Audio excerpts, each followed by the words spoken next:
evening, welcome to Phoenix TV, the programme that follows Manchester's fastest and most exciting sports team, the Manchester Phoenix. I'm here, ice side as always, with Jake Harrison. Good evening. We know we weren't here last week, so we're going to do a very quick recap of what happened over Christmas. Priority for tonight's show, over the Christmas period, the boys visited the Manchester Children's Hospital. As we always do. As we do every year. Fans donated hundreds of presents, which the boys took down, and we received some very lovely cards from the children of the Children's Hospital. They've all drawn... There's quite a few. We're going to put pictures up online. There's quite a few with pictures of the players on, with lovely handwritten messages inside from the children. This one in particular of Trent Hope. You can say there, so it's to Trent. We hope you had a nice Christmas. Thank you for visiting us, and thank you for the presents. That's lots of love from all the children at the Royal Manchester Children's Hospital. So on behalf of us all at the Phoenix, you are more than welcome, children. We love coming to see you every year. So... back onto tonight. So some ice hockey. Let's talk about some of that. Yep, another. It seems like we're constantly introducing the Swindon Wildcats here at D-side. It feels like we've played them so many times, so many more than the 3 times. This is their last match up here at D-side.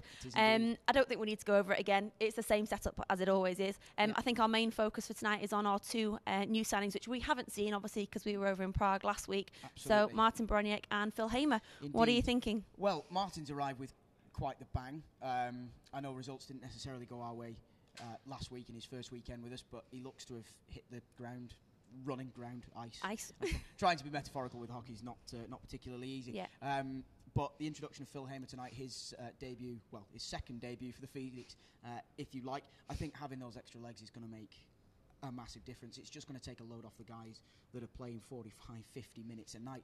Having that break, whether it's 30 seconds, a minute, it will make a big difference. And, you know, hopefully they've got the ability in them to turn the team around as well. Yeah, absolutely. I mean, Martin, like I say, had a cracking weekend. I think it was like 2+2 last weekend. Phil has been training loads with the guys. We've not seen him yet, even though he was announced a couple of weeks ago. It'll be interesting to see where he slots into the lineup. I think after a bit of practice, obviously, he's been out of hockey for quite a few years, and we know he's been playing in line, but he's not played on ice for a while. I think he'll be a solid kind of third-line grinder. Absolutely. And again, that's exactly what we need at the moment. We need another pair of legs just to get stuck in, you know, where it gets gritty in the corners, hold the puck in the offensive zone as much as we can, and you know, kill the clock down. But hopefully, as I say, we can bring a bit of offensive flair in there as well. Obviously, Martin last week, 2-2, as you say there. More points from him tonight would be wonderful. Yeah, I think we know what to expect from the likes of Martin, don't we? You know, Tony generally goes to the Czech leagues for his imports, which has always served us really well. So, you know, we know kind of the ability that those leagues have got. You know, hopefully he'll be able to communicate really well with the likes of Kovar, Gron, etc. They're all Czech now, which is great. So hopefully that'll go in our favour. And yeah, I'm just excited to see him kind of get stuck in and actually see him play for the first time, because we missed out last week. Absolutely. To briefly mention, last night a 5-0 defeat in Basingstoke. I think there's no shame in losing to a team like that, but the thing that worries me is the lack of goals and perhaps the lack of chances being created. I've got absolutely no doubt that is something that Tony will have addressed last night, if not this morning before the game. I expect to see a lot of hard work tonight, a lot of pucks on net, a lot of men in and around the infamous Stevie Lyle, getting his head nice and early. No reason we can't beat this lot. Yeah, absolutely. I mean, there's only one game left, an away game next weekend with Swindon. We know what they're about through and through. We know what they're about. We know what Stevie's about. We know how to get into his head as fans and as players. So, as always, it's going to be a great matchup. I'm not going to call it. I've given up calling it. I think we got it horrendously wrong last time. I'm not even going to bother. I know we've had one right all season, but I'll predict a Phoenix win. Always. The eternal optimist within me says, we're going to go and beat this lot. Let's go and find out. Let's watch some hockey. And the first period is about to get underway here at D-side. It is Gron who wins the face-off. Thomas will play it across. Ben Wood watches the bounce off the board, chips it ahead towards O'Flaherty. Puck gets caught in his skates. Gron will be tied up along the boards by Costal. O'Flaherty flips it into the skate of Matt Selby. It comes straight back to him, and he'll gain the zone right-hand side, plays it across. It'll be picked up by Thomas, but it does find its way to Sam Bullis. Costal with a nice little tip pass to find Rutkiss into the zone, who takes a shot. Good pad stop by Phone. Played off the backboards by the Phoenix. It's loose out in front. Phone reaching for it with the glove. Instead, it's picked up by Satek, who flips a nice pass across to Gron. And now Trent Hope brings it into the zone, down the right-hand side for the Phoenix. Hope nicely dropping it back. Satek throws it wide of the near post. He was looking for a tip, but the stick wasn't quite there. To Neil Lidgett, who gains the red line, fires it in. Wood and Bullis challenge for the puck. It's flipped up in the air. Thomas chops it around the board. O'Flaherty on the hash mark, not able to get the puck clear. Costello walking into the slot, good stop by Phone, and he will hold on for a whistle. Kovar bringing it in, could be a 3-on-1 for the Phoenix. Archer settling the puck down. Baronet, good stop by Lyle, got something on it. I think it was his right shoulder. Stevie Lyle, he just came out as far as he could and managed to get something in the way. It was nicely worked though by the Phoenix. Banks it up the board. Satek will get onto this one. Nice little turn on the hash mark, and then slides the puck through towards Hope, who sweeps it along the boards to Gron, who looks to turn away from Whitfield, trying to force his way out front. Puck's loose, they score! Trent Hope crashing the net. Gron was forced down to the ice. That puck came loose, and the Phoenix have bundled it in. Too much traffic for Lyle to find it, and on the balance of play, you would have to say with 10 minutes gone, it's thoroughly deserved. It's Phoenix 1, Wildcats 0. Plays it out front, it'll come through Corson Heron. Big shot, it's off the arm of Lyle, who had absolutely no idea where that was. Hope, lovely little move away from Harding, trying to force his way out front. He's almost tucked it in at the near post. Hope and Stead are now tangling in front of the goal, and the whistle is going to go here from Paul Staniforth. They will both go to the bin. Trent Hope, the confidence he's got from that goal, the little move inside the defenseman was absolutely lovely. Blue line, pad save made by Lyle. The rebound will be picked up by Hoog, who plays it off the backboards to Ligyard. Couldn't work out who it was there. Nell picks the puck up at the blue line, curls back down low. It's off the skate of Jonas Hoog. Big one-timer from Gron, save made by Lyle. Baronek backtracks well. It's nicely played though by the Wildcats. Hoog trying to stick-handle his way through. Just too many legs and skates in the way as he let his shot go, and it's Ben Russell who gets the backhander to the blue line but not out. Big shot for Panucci, save made by Phone. The rebound's there. It's Malasinski who plays it around the boards. It'll be picked up by Ligyard just inside the blue line. Phoenix putting the pressure on again as Malasinski plays it to Hoog behind the net. Out front is Nell. Good stop made by Phone. He's done really well there, Michael Satek. He flips it past Hoog, and away come the Phoenix 2-on-2. Satek into the zone, has Archer with him. Gron will join the play if they're alive, and Archer scores! Brilliant use of the 2-on-2. James Archer used Satek as the decoy. You could see that Lyle was thinking pass all the way, and James Archer fires it over the glove. The Phoenix lead 2-0. The Phoenix have won the face-off to start the second period. Tipped ahead by O'Flaherty. Gron will skate onto this. Down the right-hand side he comes. Satek's going towards the back post. Can he find him? Not quite. Satek was tied up well by Finucci and could only sort of scoop the puck wide of the net. Gron, bobbling puck, but he controls it at the blue line. Then works his way down left-hand side, looking for a tip in front. It was Satek, and Lyle gets just enough to knock it away. Satek controlling the puck, gives it to Gron on the hash mark. Now Satek back to Gron from the left point. Walks in, winding, shooting, save made Stevie Lyle. And he will hold on for a whistle. Line, so he's got to fire it back down towards Gron behind the net, who keeps it away from Richardson well. Thomas, winding, shooting, save made by Lyle, and the rebound did come out, but Paul Staniforth says he'd lost sight of it, and it's Trent Hope will bring it in. Down the right-hand side, Gron going towards the net. Can he force it in? Not quite. Lyle was beaten, but it's off the side of the net. Hope tries to spin it out front. It'll come back to him in the corner. Gron, top of the circle, shooting, save made by Lyle. Rebound comes back to Hope, who sets up behind the net. Puck's rolled away from him. Ligyard forces his man into the boards. The puck was nowhere near him. Baronek, who turns from Stephen Whitfield at the blue line, plays it down low towards Archer, who sets up Thomas, top of the left circle. Thomas throws it towards the net. Same way by Lyle. The rebound was there. It's well cleared away by Stephen Whitfield as Baronek was lurking. Good one. It's reeled in by Hoog, who slides it across Finucci. Got it caught in his skates. Man in front was Malasinski. Richardson has his stick well tied up. That's great penalty killing by the Phoenix. They'll come away short-handed. Kovar into the zone. Floats it across. Satek just couldn't get it out of his feet, and Kovar just puts it wide. Down the right-hand side, Baronek tipping it through his skates, looking for Kovar, who's dispossessed Callum Buglas. Kovar walking in. Little move, and he scores! Brilliant hands from Robin Kovar, just that little deep to freeze Stevie Lyle, and he slots the puck right through his pads with 5.5 to go in the second. It's a very timely third goal. The Phoenix lead by 3-0. Face-off circle just flips the puck ahead. The Phoenix living a bit dangerously at the back here though, as Finucci slides it across and Hoog not able to force it in. Who got a piece of it. Stevie Phone sliding across with that right pad, and I think Ben Woods helped Jonas Hoog on his way down through the Phoenix netting and into the back of the Phoenix goal. Trying to work the puck towards the front of the net. It's loose in the feet. Good stop by Phone, and he dives out to poke it away. It was Sam Bullis who sort of flung it towards the net. Phone saw it very, very late, but got the glove hand up puck loose, but the Wildcats played ahead with a long pass. Nell walking into the zone. Thomas tied him up. The puck got off the pad and the arm of Phone. It sat there in the crease, and the Phoenix did well to clear it away. Finucci's shot is off the arm of Phone, and it's swatted away. Corson Heron, that one would have bounced down into the net, but Corson Heron gloved it away. Whitfield trying to walk his way towards the front of the net, and it bobbles off the stick of Malasinski as he tried to force it in. It's thrown towards the net by Hoog. It comes off the side of the goal. Phone caught looking the wrong way, but Malasinski not able to settle it down. Played towards the front of the net, but Gron's in the way, and his pass will be picked up off the boards by Satek. Drops it back. Gron snaps a shot. That's off the blocker of Stevie Lyle and has hit the bar on the top of the netting.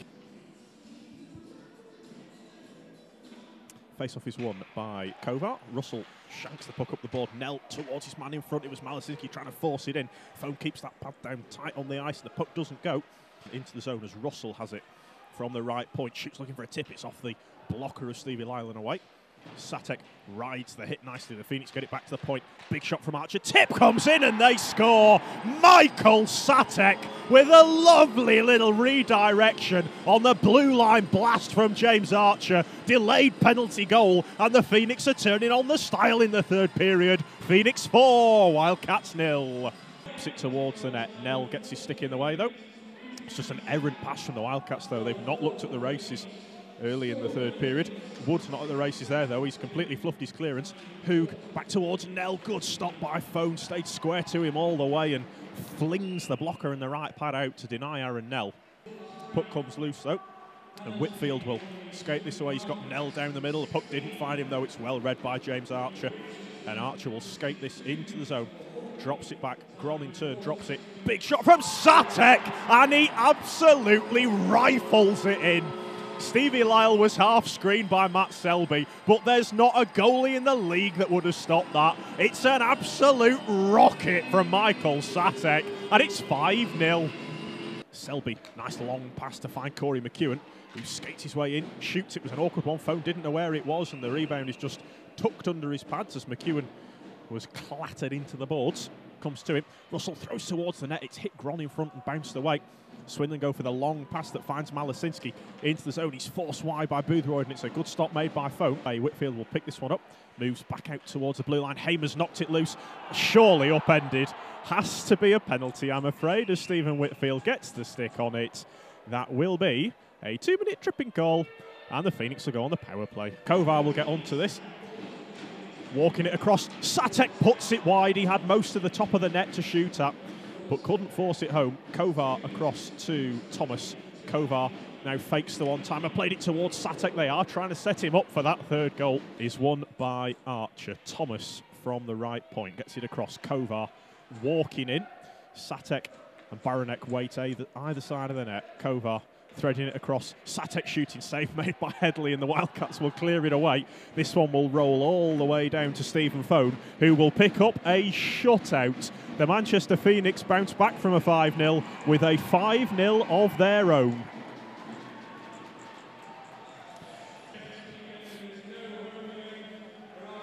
The final score at D-side, after another eventful 60 minutes of hockey, is Manchester Phoenix 5, Swindon Wildcats 0.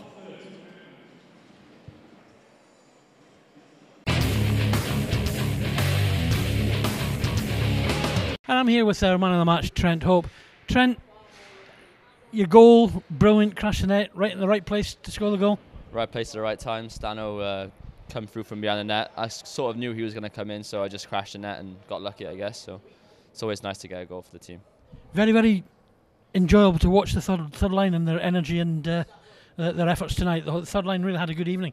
Yeah, no, we changed our system a little bit, so instead of holding back, we just saw a bit more aggressive and on them more, which I prefer myself anyway. So it's nicer to get involved in the game and keep your legs moving and stay energized, you know. So it's nice. Well, it certainly showed tonight. I mean, you could almost see you grow a couple of feet with that goal going in as well, which you always want to do. But it's not just that. I thought the forechecking tonight against a big, strong side.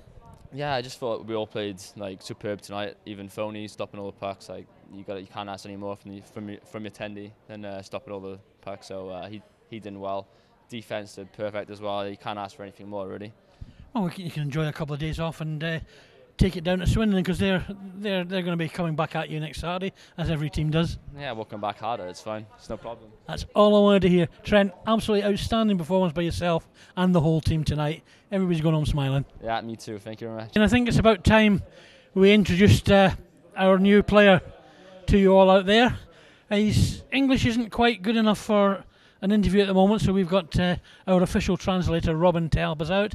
And what I would like to do is welcome Martin Baranek to the club. Martin, welcome to Manchester. Hello. That's a good start.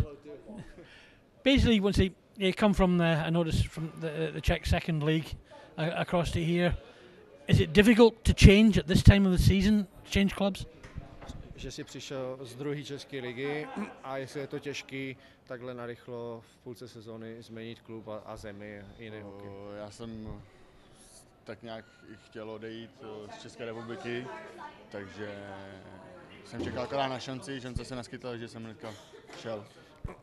Martin was waiting for a shot in abroad, and obviously he got chance to play for us. I know Martin as well, so he was really happy that he could be part of Phoenix, and he's really happy that he's here now and he's enjoyed it. Well, he certainly made a very good start to his career with Phoenix. Two really good weekends, and the fans have taken to him already. We've just got to find a song for him, that's all. Že si začal velmi dobře tady a že jde vidět, že i fanoušci si tě zamilovali a že už teďka musí akorát pro tebe vymyslet nějaký song. Jsem rád, že se to tak zadařilo, ty první 2 zápasy.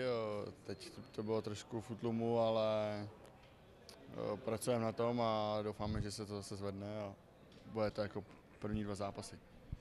Yeah, he was really happy with the performance of first couple of games. Obviously, he scored both games. Tonight he didn't put any, but I think overall we've been playing pretty good, and we just work on it, and hopefully we get better and better. So the big question: when Michael Satek came to the club, he told me 4 months, and he would be speaking English on an interview. How long is it going to take, Martin? Když přišel tady Michal, takže říkal, že za 4 měsíce bude tady dávat rozhovory, takže za jak dlouho si trofáš ty na první anglický rozhovor? V březnu, na konci sezóny. He says end of the season, but Tony actually he pushed both Martin and Michael to speak English, so he put 50 quid on the table. Whoever's better in English in the end of the season, he will win it. So I think now they have a motivation. So we'll see what's going to happen. And I'll put a beer on it as well, a beer for the winner, and of course for the translator. Okay, perfect. Že on dá do toho pivo, ještě do té sásky. Okay. Martin, thank you very much. I hope you have a great time with the club, and just carry on like this. Ať se ti daří a ať pokračuješ v těch výkonech. Thank you very much. Thank you. We've another player joined us this week, Phil Hamer. Some of you will remember him from quite a while back, but he certainly looked different. He's bulked out a bit, and still the same type of player. It was. I wouldn't say same type of player. I've grown a little bit, but no, it was a good game tonight. It was definitely good to get a 5-0 win. I think it started from Phoney, really. I think he had a great game to keep a shutout, and I believe that's the first shutout we've had so far this season. I think he had a great game. Tony said he wanted us to get in early, get in behind the defence, pressure and make them make mistakes, really. And I think we did what he asked, and I think that's how we got the result tonight. Certainly did. Stevie Lyle, that's the most uncomfortable I've seen Stevie Lyle for a long time. He was very, very jittery there, because basically we're putting people in front of him and he don't like that. No, he didn't like it. I think Tony, like I said, he just wanted us to get pressure on him. We needed to get in and not let them. We didn't want to mirror guys, sit back and let them dictate the play. I think we wanted to get in there, rush them, and we wanted to control the game, and I think we did it well. Okay, a little chat about yourself, really, for the fans out there. Some of them won't know you at all. Yeah. Really, you're an international player at inline hockey. Yeah, I understand. I've been a few places. When I left the club back in, I think it was like 2009 or maybe 2008, I went over to Spain for a bit and played for a team called Valladolid, which is like northern Spain. and did that for 2 years on and off. And then I also played some skater hockey, which is with a ball. It's a bit similar to ice hockey because it's full contact, but that was quite good fun. That was for a team called Assenheim Patriots, which are just outside of Frankfurt. And then most recently last year, I was playing for a team called Villeneuve, which is in France, just outside of Paris. And they play in the Elite League, which is like the top inline league over there. And I did that right up until April, and then I had keyhole surgery on my hip. So since then, I haven't really played that much over the summer. I know I went away with Archer, with the Great Britain team. We went to Finland, and that was the first tournament that I'd had back and first games. And then since then, this is what I've been doing next, really. So. And was it nice to get back on the ice? Yeah, it's tricky. I need to find my feet first. I'm a bit all over at the moment, and I need to get rid of a few bad habits that I've sort of picked up from playing roller hockey. But I'm sure at the moment I'm not going to be playing any roller hockey, so give it a few weeks and I should be able to sort of get them out of my game and get used to the ice again. Well, I thought the third line tonight showed an awful lot of energy and all over the ice tonight. It's really one of the best games that the third line have had, and which obviously you're part of. It was good to see. It was, yeah. We haven't had much practice together. We didn't train much over Christmas, and then we had 2 practices this week. But it doesn't mean when you're practicing necessarily you're doing drills as a line. You might be doing stuff individually or one-on-ones, etc. So we haven't had that much time really together. But I thought we did all right, and surely it can only get better as we practice more together. Time goes on. Don't get much better than 5-0, does it? No, let's hope for that next weekend as well. Maybe on the new Lucky Charm. You never know. We certainly need a couple of Lucky Charms the way our season's gone with injuries, etc. Phil, welcome to the club, and I'm sure you'll have a great time with us. Cheers, thank you very much. Okay, welcome back to Phoenix TV. We won. We did, and not only did we win, we won in emphatic style. What a performance that was. Amazing. The team was so well organised. All the guys looked so up for it. We're almost, for once, we're kind of lost for words. I am a little bit speechless. I mean, for a shutout from Phoney with the likes of Carlo Fanucci, Jonas Hoog, Aaron Nell on the team is amazing. And then to put 5 past, I think it was 3 past Stevie and 2 past Jordan Headley, because I think Stevie just packed it in at the end of the second, and they pulled him and swapped him for Jordan. So just an unreal performance. Everybody played their part from first line to third line. A couple of errors here and there, sort of on an individual basis. You know, you lose an edge, you don't quite read the puck properly. They happen, but we were absolutely sensational out there tonight, systematically as well. Get the puck in deep, hold it in, create the chance, put the puck on net, and you score goals. It was absolutely and it wasn't an immaculate game either. I mean, Trent, I think, sat 4 minutes. Baraniak sat a couple of penalties. It wasn't a squeaky clean game, so Swindon had their chances there on the power play. I think Ben Wood had a fantastic game. Trent, well-deserved man of the match.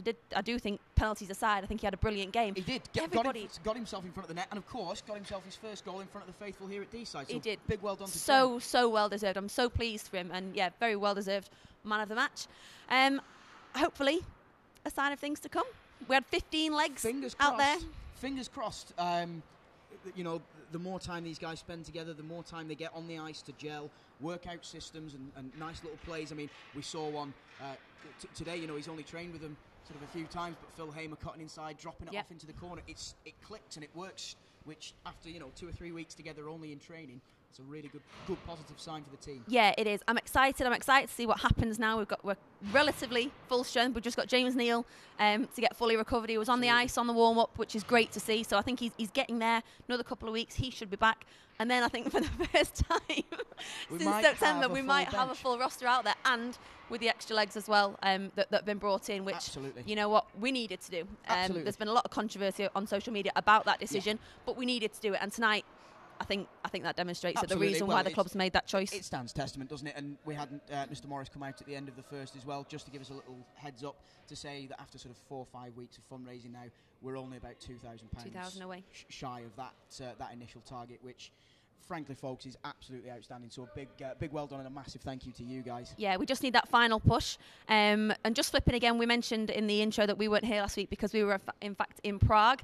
We paid a little visit to Robert Schnabel at his bar just off Old Times Square, who very much sends his love to all the faithful, the players, everybody behind the scenes. He is rooting for us. He knew exactly what the situation was with the Phoenix before we even told him. He's rooting for us. Absolutely. He has promised to come back to Manchester. When we put his number up in the rafters, he's promised to come home. He did make that promise. If you all want to sign a big petition to Neil Morris to tell him to retire that number 3 jersey, I'm sure we can get him back over. Yep, and so in Schnarwell's benefit, we need a massive push for that final £2,000. So we've got the crowdfunding page on the website, obviously the Supporters Trust. Go ahead, buy your bricks, and obviously just keep buying your raffle tickets, 50-50 tickets, etc., because it all goes towards the club. It does indeed. On that note, there's no home games.